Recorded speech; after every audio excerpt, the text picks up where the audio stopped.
Hey, it's Rick here. We're going to do a quick unboxing of the AmpliFi Alien Mesh Kit today because this is another offering from AmpliFi that's different than the single AmpliFi Alien router that I have unboxed on this channel. Now, if you need to expand your network and get greater coverage in your home, a couple ways to do it. Pick up multiple AmpliFi Alien routers for $379 a piece, or you can get this kit for $699. Now, there are some trade-offs.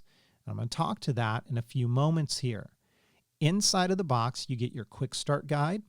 You're going to get Ethernet cables, 2 of them, as well as 2 power cords. Now, as we take a look at the AmpliFi Alien router itself, on the bottom, you've got a WAN port, you've got your power jack, and you have 4 gigabit Ethernet ports on the back side. On the front, we've got a touch screen as well that shows you all kinds of data. The mesh point gets a little different. There is no touch screen.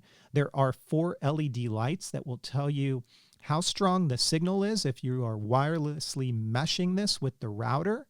On the back, there are no Ethernet ports whatsoever.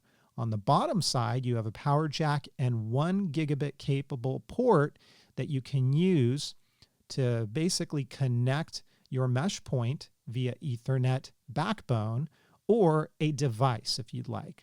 So if you're not looking to expand your network beyond maybe 1 hop, you don't need the touch screen and you don't need the Ethernet ports on the back side, this is going to save you about $60 to $80. If you guys like the video, please give it a thumbs up. Don't forget to hit subscribe for even more content. Stay tuned for my final review on the AmpliFi Alien, and I will catch you guys next time.